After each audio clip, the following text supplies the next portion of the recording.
English language दुनिया की 10 सबसे बड़ी एंड पॉपुलर लैंग्वेज में से एक बोले जाने वाली लैंग्वेज है इंग्लिश लैंग्वेज। दुनिया की टोटल पॉपुलेशन में से 415 मिलियन लोग जो कि हाईली एजुकेटेड और बिलोंग करते हैं 12 डिफरेंट कंट्रीज से अपनी कम्युनिकेशन करने के लिए वो इंग्लिश लैंग्वेज का यूज करते हैं। English is the type of language which is used for representing science and technology of this world. English is used as a language for computers. English language is used by most of the top leaders of this world in order to represent their ideas in front of public through television or interviews। ये language popular इसलिए भी है क्योंकि इसको गलत बोलना भी easy है और गलत इंग्लिश को समझना भी इजी है। आजकल इंग्लिश लैंग्वेज इतनी इंपॉर्टेंट है जितनी आपकी मदर लैंग्वेज आपके लिए इंपॉर्टेंट है, बिकॉज करोड़ों लोगों की ये सेकंड लैंग्वेज बन चुकी है। आजकल mostly trade, import and export are done by using English language. Music हो या स्पोर्ट्स, कॉन्फ्रेंसेज हो या बिजनेस मीटिंग, फ्रेंड्स के साथ मीटिंग हो या बॉस के साथ मीटिंग हो, people prefer to talk in English. English is a language which makes communication easy, and I personally think so. It's easy to understand people's actual feelings if they communicate in English. US and India दो ऐसी country जिसमें सबसे ज्यादा लोग हैं English बोलने वाले। US में 2830 लाख लोग इंग्लिश बोलने वाले हैं, और अगर वहीं पे हम इंडिया की बात करें तो 1250 लाख लोग इंग्लिश में कम्युनिकेशन करने वाले लोग हैं। Hi, my name is Naman Kapil and I'm an international student studying abroad. I was not born in an English speaking country, neither I was born in an English speaking family. I was born in India. Today I just want to share some useful tips to speak fluent English, and it's not about what I have studied, it's about what I have experienced. So I think so that will be really responsible and helpful for you. आजकल बहुत सारे लोगों के हिसाब से English बोलनी बहुत बड़ी जंग है जिसमें उन्हें जीतना बहुत मुश्किल लगता है, but reality English speaking is not difficult at all. Just थोड़ी सी मेहनत, थोड़ी सी लगन और थोड़ी सी कंसिस्टेंसी आपको इंग्लिश में बहुत ज्यादा बेटर बना सकती है। तो भाई सबसे पहली टिप जो मैं आपको देना चाहता हूँ वो है आपकी रीडिंग बुक्स। भाई ये आपने बहुत लोगों से सुना होगा, बहुत सारे इन्फ्लुएंसर्स से सुना होगा, यूट्यूब पे सुना होगा, गूगल पे सुना होगा, आर्टिकल्स में सुना होगा, न्यूज़पेपर्स में सुना होगा, न्यूज चैनल्स पे सुना होगा। अगर आपको इंग्लिश सीखनी है तो आप इंग्लिश बुक्स रीड करो, सिंपल। लेकिन मुझे ऐसा लगता है कि ये सिर्फ इसी चीज में रिलेट नहीं करता है। ये एक्चुअल में अगर मैं आपको अपने एक्सपीरियंसेस से बताऊं तो भाई एक्चुअल में reading books is most important for learning English. भाई सिंपल फंडा है रीडिंग बुक्स का कि अगर कोई बंदा बहुत सारी बुक्स रीड करता है ना तो इसका मतलब है वो बहुत सारी लाइफ जीता है, क्योंकि हर बुक में एक्सपीरियंसेस होते हैं दूसरे लोगों के। और जो बंदा बुक्स नहीं पढ़ता है वो सिर्फ एक ही लाइफ जीता है, वो है उसकी खुद की। And these words are said by George R Martin. He is not my friend though, but actually में मार्टिन नाम का एक लड़का मेरा दोस्त भी है, मेरा बेस्ट फ्रेंड, मेरा कनाडा का बेस्ट फ्रेंड बेसिकली। भाई बुक्स इतनी धांसू चीज है कि उसमें लोगों के लाइफ लेसन्स होते हैं, उसमें समरी होती है, उसमें पूरे एक्सपीरियंसेस होते हैं लाइफ के। जो भी बड़े बड़े इन्फ्लुएंशियल्स होते हैं, जो भी बड़े बड़े लोग हैं जिन्होंने अपनी लाइफ में बहुत कुछ अचीव किया है, उन बुक्स में उन्होंने अपनी स्टोरियां बताई हैं कि उन्होंने वो चीज अचीव कैसे करी हैं। तो वो जो एक्सपीरियंसेस होते हैं उससे आपको काफी चीजें सीखने को मिलती हैं। Trust me on this. अब इसमें जो आपके लिए सीखने के लिए होता है, एक तो सबसे बड़ी ये चीज होती है कि आपको लोगों के एक्सपीरियंसेस पता चलते हैं। तो जरूरी नहीं है कि आप अपनी गलतियों से सीखो, आप दो लोगों की गलतियों से भी सीख सकते हो, मतलब कि आप दूसरे लोगों की गलतियों से भी सीख सकते हो। बात यहाँ पर ये आती है कि जब भी आप बुक्स रीड करते हो तो उसको थोड़ा सा लाउड रीड करो। उससे क्या होगा, आपकी प्रोनाउंसिएशंस अच्छी होंगी, आपके अंदर इंग्लिश बोलने का कॉन्फिडेंस बिल्ड होएगा। कोई बात नहीं, गलती करोगे, सब लोग गलती करते हैं, मैं भी गलती करता हूं, लेकिन गलतियों से ही आदमी सीखता है। तो रीड करना बहुत ज्यादा इंपॉर्टेंट है, बहुत ज्यादा इंपॉर्टेंट। ये मेरा पर्सनल एक्सपीरियंस रहा है कि मेरे को स्टार्टिंग से रीडिंग का बिल्कुल भी शौक नहीं था। कभी मैंने इस लेन में, इस गली में, इस सड़क पे मैं कभी रीडिंग की गया ही नहीं, क्योंकि ये मुझे बहुत ज्यादा बोरिंग लगता था।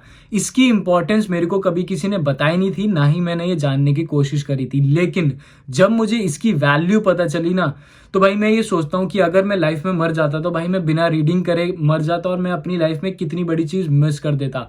इतनी कुछ चीजें हैं सीखने के लिए एक बुक में। तो जाओ, बुक खरीदो और पढ़ो उनको। नो मैटर आपका किसी भी चीज में इंटरेस्ट है, जैसे कि आपकी लाइफ में इंटरेस्ट है, आपको आपके लोगों की लाइफ में इंटरेस्ट है, आपको पोएम्स में इंटरेस्ट है, आपको साइंस में इंटरेस्ट है, आपका टेक्नोलॉजी में इंटरेस्ट है, आपका प्रोसेसेस में इंटरेस्ट है, किसी चीज में इंटरेस्ट है, आपका एनिमल्स में इंटरेस्ट है, वाइल्ड लाइफ में इंटरेस्ट है, जिस चीज में इंटरेस्ट है उसकी बुक्स पढ़ो।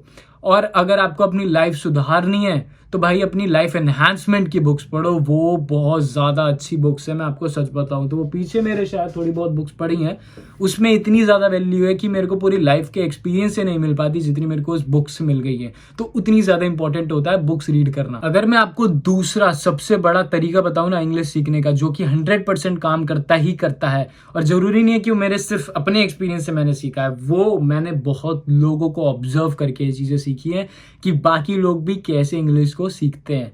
अब आप इंग्लिश के सॉन्ग सुनते हो, सॉन्ग्स में मजा आता है, बीट्स में मजा आता है, लेकिन समझ में कुछ नहीं आता। मोस्टली लोगों के साथ सेम चीज है।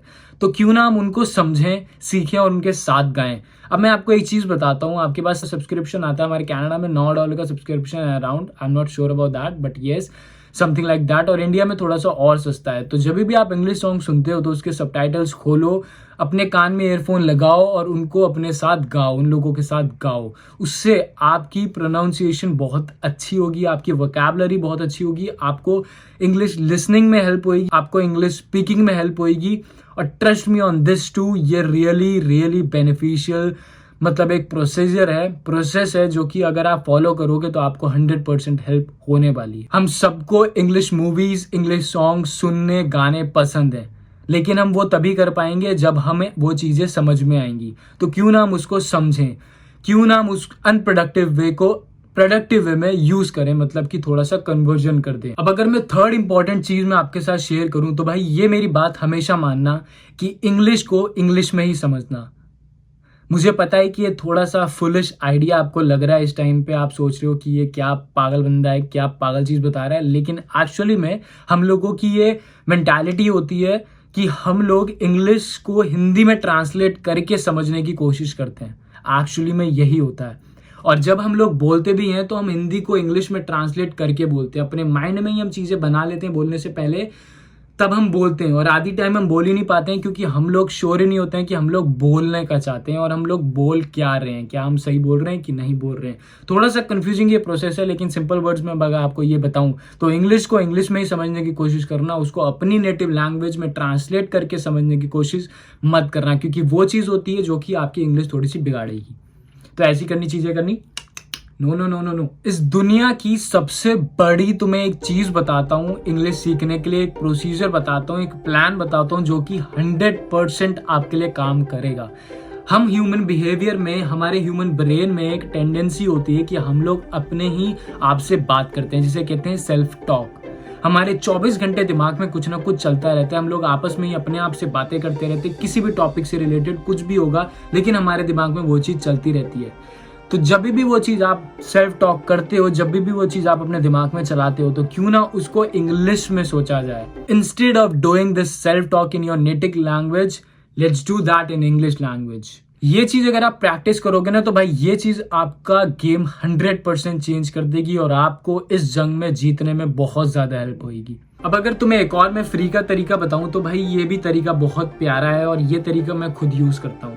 तुम्हें मैं एक्सपीरियंस भी बताऊंगा, अपना एग्जाम्पल भी दूंगा मैं कैसे करता हूँ। तो भाई सबसे बड़ी चीज है कि अपने लिए कोई अकाउंटेबल बंदा पकड़ो, बंदी पकड़ो, बंदा पकड़ो, कोई भी पकड़ो, कोई दोस्त बनाओ, जो भी कुछ भी करो। आपका टास्क ये है, आपका टास्क डेली का ये है कि आपको उसके साथ टाइम बांध के रखना है कि जैसे कि आपको रोज आप अपने फ्रेंड से बात करते हो तो आप वैसे ही अपने फ्रेंड से बात कर रहे हो। सोचो रोज आप डिस्कस करो किसी भी टॉपिक के ऊपर कि how was your day, how was your week, how was the Sunday, how was the Saturday, what did you do whole day, what did you do whole week. जो भी कुछ है, पॉलिटिक्स के बारे में बात करनी है, तुम्हें किसी चीज के बारे में भी बात करनी है, फलाना ढिमकाना, अपने नेबर्स के बारे में बात करनी है, जिसके बारे में बात करनी है, talk in English. Doesn't matter थोड़ी सी टूटी फूटी इंग्लिश में आप बात कर रहे हो, कोई दिक्कत नहीं है, बट इंग्लिश में ही बात करनी है। आपको अपने नेटिव लैंग्वेज के वर्ड्स यूज ही नहीं करने, ये शर्त है। इस चीज से आप बहुत बड़ा अपने अंदर डिफरेंस नोटिस करोगे। आप इंग्लिश सीखने लग जाओगे और आपको ये चीज रियलाइज हो जाएगी। अब मैं आपको अपना तरीका बताऊं तो भाई मेरे दोस्त यहाँ पे कनाडा में मोस्टली सारे कैनेडियन बॉर्न ही हैं। तो मेरा जो बेस्ट फ्रेंड है वो भी कैनेडियन बॉर्न है, उसके साथ ही मैं रोज हैंग आउट करता हूँ, चिल करता हूँ, फर्स्ट मस्त घूमना फिरना। लेकिन उसको हिंदी समझ में नहीं आती है तो हम लोग हिंदी में बात नहीं कर सकते हैं, तो अब हम लोग इंग्लिश में ही बात करते हैं। और उसके साथ बात कर करके मेरी इंग्लिश वोकैबुलरी प्रोनाउंसिएशन बहुत ज़्यादा डिफरेंस आ गया। सच्ची बताता हूँ, मैं पर्सनली बता रहा हूँ ये चीज़ को आपको कि सच्ची में मेरा बहुत ज़्यादा डिफरेंस आ गया। और thanks to Martin, love you brother. ये चीज़ ट्राई करके देखो, आपको बेनिफिट पता चल जाएंगे।